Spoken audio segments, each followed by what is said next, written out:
1988년 사할린 항공에서 칼기가 격추되었습니다.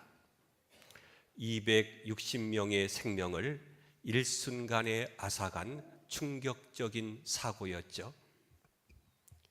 유족들이 소련 정부에 배상 청구를 했지만 소련 당국은 조종사의 과실이 인정된 만큼 책임은 너희에게 있으니 보상할 수 없다고 했습니다. 민간 항공기인 줄 알면서도 격추한 소련의 만행은 우리를 분노케 했음은 물론이거니와 온 세계로부터 지탄을 받았습니다. 국제적인 전문 기관을 통해서 소련 항공을 660km나 침범했다는 조종사의 과실이 발표가 되었습니다. 참으로 할 말이 없었습니다. 입장을 바꾸어서 남의 나라 비행기가, 그것도 적대국의 비행기가 서울 상공까지 들어왔다고 생각을 해보십시오. 우리나라인들 가만히 있겠습니까? 정말 이 엄청난 사고는 조종사의 실수가 그 원인이었습니다. 조종사도 물론 피곤해서 잠들 수 있습니다. 서울에서 부산까지의 거리는 약 450km죠. 그러나 비행기가 부산보다 더 먼 660km까지 들어갔는데도 그때까지 조종사가 몰랐다는 것은 너무 깊이 잠들었기 때문입니다.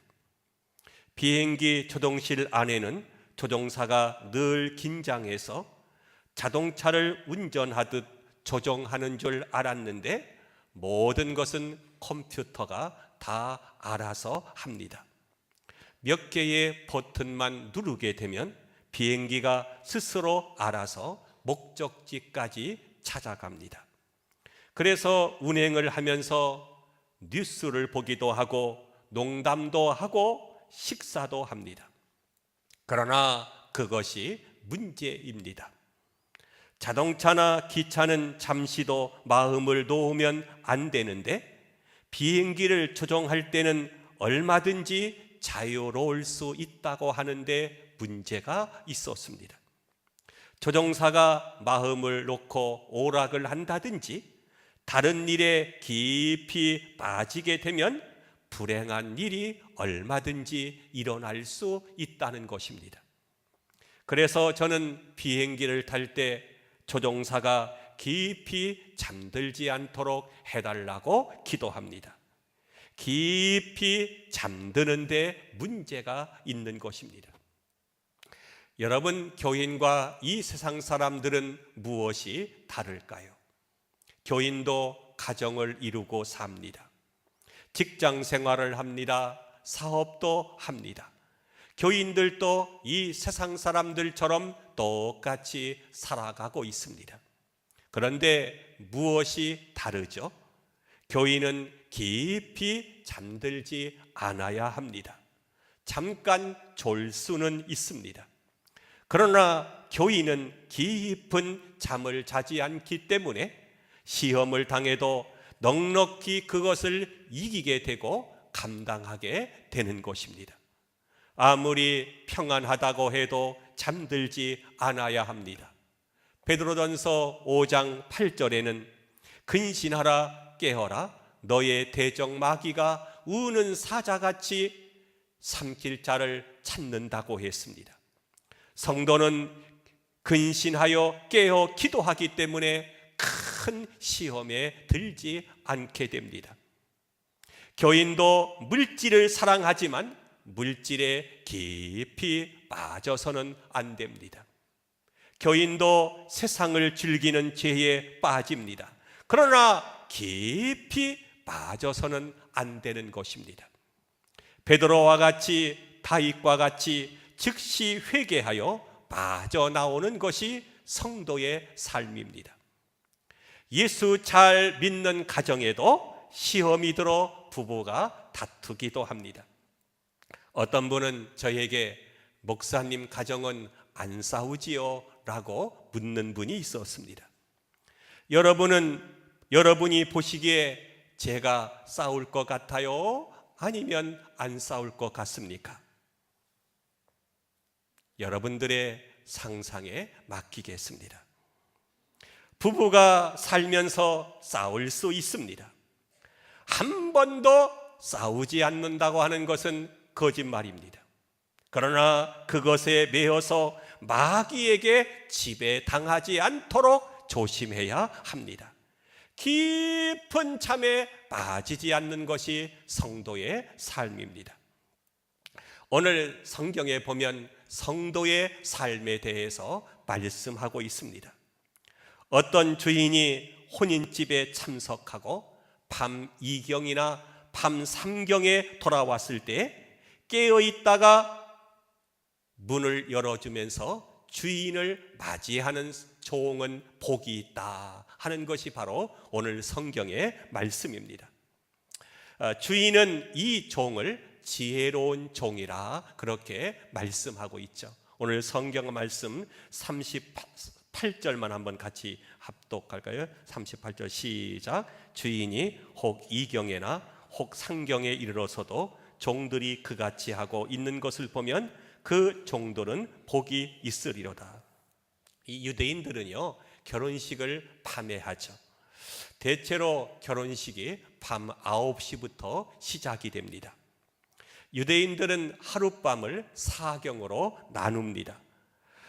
초경은 저녁 8시부터 9시까지이고 2경은 저녁 9시부터 12시까지이고 3경은 밤 12시부터 3시까지이고 4경은 밤 3시부터 새벽 3시까지를 말합니다. 그래서 결혼식을 마치고 음식을 나눈 다음에 주인이 집에 들어오면 밤 2경이나 또는 3경이 됩니다. 이 시간은 모두가 깊은 잠에 빠질 때입니다. 그러나 이런 때에 종은 깊이 잠들지 말아야 합니다. 왜 그렇습니까? 주인이 언제 올지 모르기 때문입니다. 잠이 깊이 든 사람은 주인이 오는 것을 모르게 됩니다. 시험이 오는 것을 모릅니다. 환난이 오는 것을 모릅니다. 오직 깨어있는 성도만이 이 모든 일을 알 수 있고 시험도 이길 수 있게 되는 것입니다. 저는 저의 아버지가 깊이 잠이 드시는 것을 못 보았습니다. 제가 어렸을 때 옛날 시골집은요, 화장실이 밖에 있었어요. 물론 작은 일은 그냥 오강에서 해결하지만은 큰 일은 밖에 나가야 되죠. 근데 밖이 시골밤이 얼마나 깜깜합니까?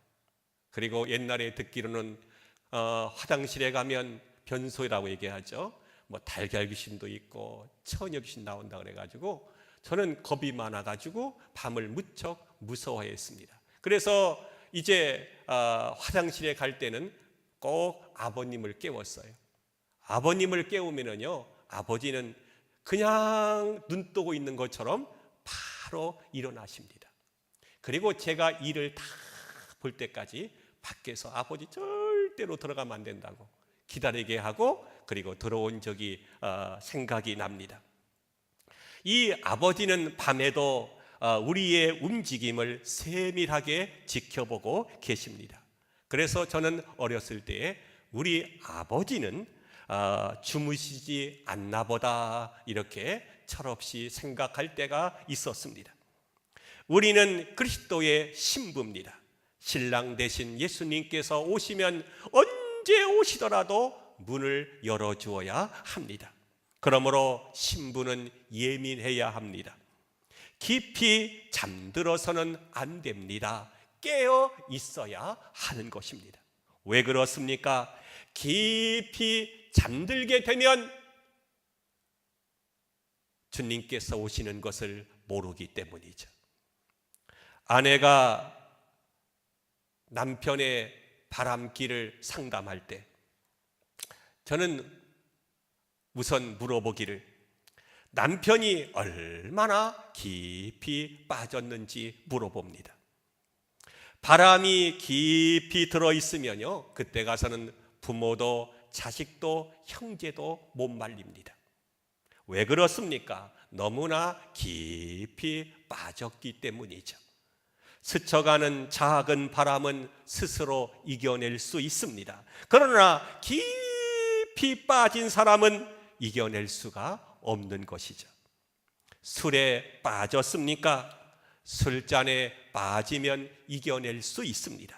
그러나 술독에 빠지게 되면 거기서 못 빠져나오는 것입니다. 어느 것이든지 간에 그렇습니다. 오락, 도박, 마약, 어느 정도 빠졌느냐가 문제입니다. 언젠가 PC방에서 게임에 중독되어 죽은 사람이 있습니다. 이 사람은 3일 동안 밥도 안 먹고 잠도 자지 않고 게임만 하다가 심장마비를 일으켜서 죽은 것입니다. 너무 깊이 빠진 것입니다. 게임을 즐길 수 있습니다. 그러나 너무 깊이 빠져서는 안 됩니다. 어느 것이든 거기에 깊이 빠지게 되면 이것은 수렁과 같아서 거기서 빠져나올 수가 없는 것입니다. 성도는 이 세상에 깊이 빠지지 않아야 하고 깊이 빠지지 않도록 늘 깨어 있어야 하는 것입니다. 왜냐하면 세상의 유혹이 내게도 올 수 있기 때문입니다. 내게도 세상 사람들의 불행이 찾아올 수 있기 때문입니다. 이경에 찾아올지 삼경에 찾아올지 그것은 아무도 모릅니다. 그러므로 이 불행한 일들이 우리 가정에 들어오지 않도록 근신하며 깨어있는 삶을 살아야 하는 것입니다. 예수님께서요, 겟세마네 동산에서 기도하셨습니다. 무슨 기도였죠? 앞으로 닥칠 어려움에 대한 준비의 기도였습니다. 십자가가 다가오는 것을 주님께서는 아셨습니다. 그래서 붙잡힐 시간이 다가오는 것을 아시고 주님께서는요, 깨어 기도하셨습니다. 마태복음 26장 47절에 보면 주님께서 밤을 새워 기도하시고 새벽이 되었을 때 가룟 유다가 대제사장들과 함께 예수님을 잡으려고 왔습니다. 미리 암호를 짜서 내가 입맞추는 그분이 주님이시니 잡으라 했습니다. 그리고 가룟 유다가 랍비여 안녕하십니까? 라고 하며 입을 맞췄습니다. 그때 주님께서 당황하셨습니까? 아닙니다. 무엇이라고 말씀하셨습니까? 내가 올 줄 알았다. 너의 할 일을 속히 하라 말씀을 하셨습니다. 주님은 다 아시고 준비를 하고 계셨던 것입니다. 여러분, 내가 전혀 느끼지 못하는 순간에 어려움이 왔습니까? 그것은 바로 내가 잠들었기 때문입니다. 잠들면 모르는 것입니다.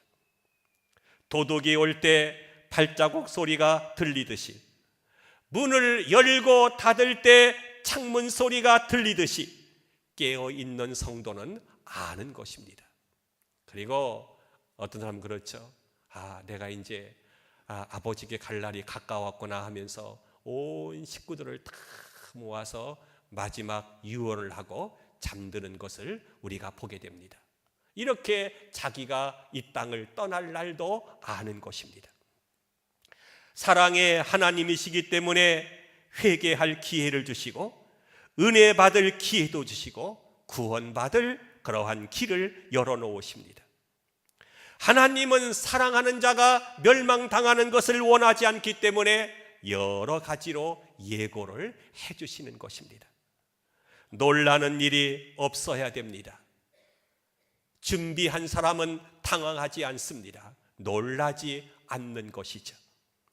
우리는 왜 배반을 당했다고 그렇게 낙심을 합니까? 왜 사고를 당하고 나서 땅을 치면서 후회를 합니까? 이런 일들은 누구에게나 일어날 수 있습니다. 어떤 분은 세무조사 나올 줄 몰랐다고 합니다. 사업을 하게 되면 당연히 언제든지 세무조사가 나올 수가 있습니다. 가정에도 사업에도 어려움은 있습니다. 어려움은 2경, 3경이 넘은 깊은 밤에도 찾아올 수 있습니다. 그러나 깨어있는 성도는 깊은 밤이 없습니다. 밤도 낮처럼 깨어있기 때문에 나도 모르는 사이에 닥치는 큰 불행은 없는 것입니다. 여러분, 성도를 잠들게 하는 것이 무엇입니까? 그건 여러 가지 많이 있겠지만 첫째로 보면 성도를 잠들게 하는 것은 대체로 물질이라고 성경은 말씀을 하고 있습니다. 돈은 우리를 잠들게 합니다. 이것 많이 가지게 되면요, 사람이 교만하게 되고 또 너무 적게 가지면 이것 때문에 또 시험 들게 되죠. 어느 때는 하나님과 멀어지게 만듭니다. 이것 때문에 죄에 빠지게 만들고 형제간에도 소송을 걸면서 이간질하게 만듭니다. 그래서 돈은 일만하게 뿌리라고 성경은 말씀하고 있습니다. 이것 때문에 주일도 못 지키게 합니다. 돈을 사랑하고 그것을 따라가게 만듭니다. 물질에 이미 잠들었기 때문에 돈밖에 보이지 않습니다. 두 번째로요, 권력이 우리를 잠들게 합니다. 세상은 우리가 권력을 의지하게 만듭니다. 믿게 만듭니다. 그것을 따라가게 만듭니다. 그래서 권력이 굳건한 반석이 되는 줄 생각하고 착각하는 사람들이 있습니다. 그러나 권력이라고 하는 것은요, 철새와 같습니다. 계절이 바뀔 때 그동안 머물렀던 새들이 날아가고 또 새로운 새들이 찾아오게 되는 것입니다. 권력은 흔들리는 바위와 같습니다. 그래서 그것을 믿으면 안 되는 것입니다. 권력으로 만년을 누릴 줄 알았던 사람들이 지금 얼마나 고생을 하고 있습니까? 감옥에 들어가서 재판을 받고 있지 않습니까? 세 번째로 또 우리가 무엇에 잠이 듭니까? 과학적인 것, 합리적인 것, 현실적인 것에 속는 일들이 참으로 많습니다. 여기에 잠이 드는 것입니다. 그러나 이 세상에 어떠한 통계도 과학도 믿을 수는 없습니다.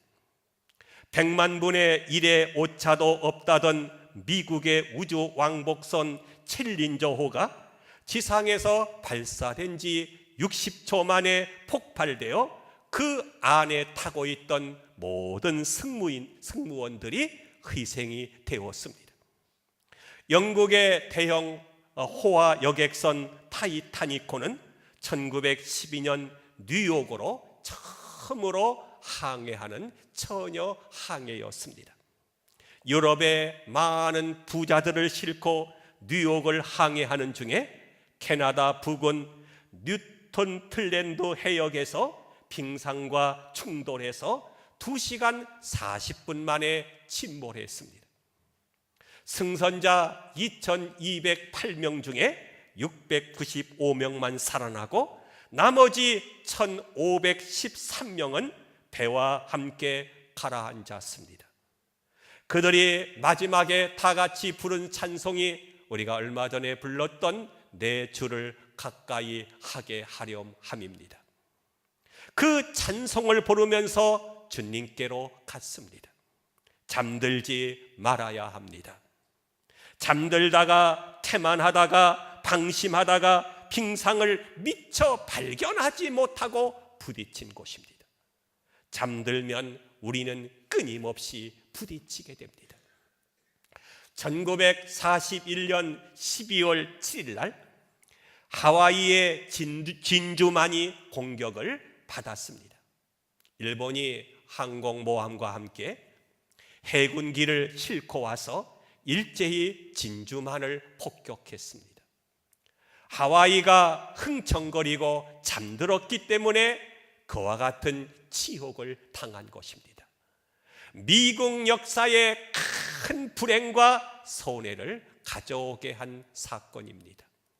여러분이 아무리 좋은 집과 재물을 가지고 있어도 깊이 잠들면 그것은 내 것이 아닙니다. 언제 빼앗길지 모릅니다.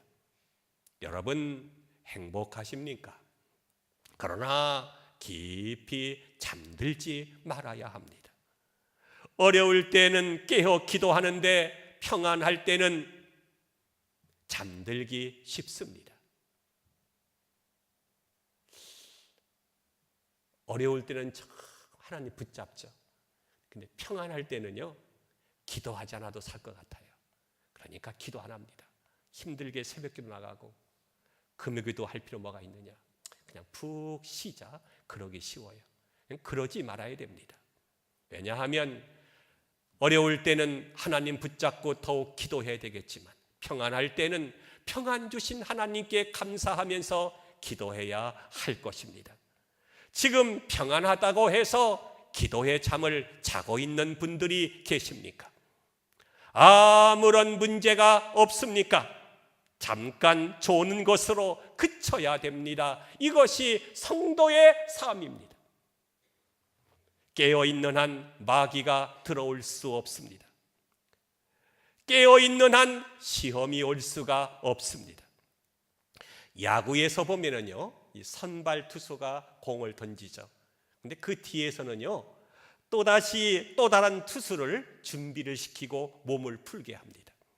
왜냐하면 선발 투수가 잘 던지다가도 언젠가는 슬럼프에 빠질 수가 있습니다. 그때는 다른 투수로 즉각 교체를 시킵니다. 그러면 그동안 공을 던지는 투수는 아무 말도 하지 못하고 감독의 지시에 따라서 들어가야 합니다. 성도 여러분, 지금 여러분들이 잘 달려가고 있더라도 준비를 해야 합니다. 깨어 있어야 하는 것입니다. 어려움이 없이 잘 됩니까? 그래도 깨어 있어야 합니다. 야구처럼 또 다른 투수를 준비해야 합니다. 깨어 있다고 하는 것이 무엇이죠? 이것은 바로 성도의 기도를 말합니다. 주님은 항상 깨어 기도하라고 말씀을 하셨습니다. 기도는 우리를 깨어 있게 합니다. 기도는 우리를 영적으로 깨어 있게 만듭니다. 기도는 우리가 세상의 깊은 잠에 빠지지 않도록 이끌어주는 은혜의 밧줄인 것입니다. 예수님은 제 아들에게 너희가 1시간 동안도 나와 함께 깨어 있을 수 없더냐? 시험에 들지 않게 깨어 있어 기도하라고 제자들에게 말씀하셨습니다. 기도하는 성도는 시험에 들지 않습니다. 죄에 빠지지 않습니다. 넘어지지 않습니다. 많은 사람들이요, 연을 날리고 있었습니다. 저도 시골에 살 때 우리 집에 대나무가 있어 대나무를 잘라서 깎아가지고 연을 만들어서 띄운 적이 있어요. 그런데 어느 장님이 연을 띄우고 있는 것입니다. 저 장님이 연을 볼 수 없는데 어떻게 띄우지? 라고 물어보았더니 장님이 말하기를 나는 보지는 못하지만은 연줄을 당기면서 느낌으로 한다는 거예요. 줄이 힘이 있고 빤빤하면은요, 바람이 잘 불어서 연이 잘 날아가는 거예요. 근데 줄이 힘이 없으면 그 연이 곧 떨어질 징조라고 하는 것이죠. 그래서 연줄을 잡고 있으면 보지 않아도 연이 잘 날아가는지 안 날아가는지를 안다는 것입니다. 그렇습니다. 기도하면 느낌이 옵니다. 기도해 보십시오. 주님께서 나와 함께 하시는 느낌이 옵니다. 하나님이 나를 잡아 당기시는 느낌이 옵니다. 기도해 보십시오. 연이 높이 올라가면 연줄이 당겨지는 것처럼 여러분들도 기도의 말씀의 줄을 통해서 알게 되는 것입니다. 우리는 영적으로 잠들지 않고 항상 깨어 기도하고 말씀의 줄을 붙잡고 승리하며 살아가는 우리 모두가 되어지기를 주의 이름으로 축복하며 축원함을 드립니다.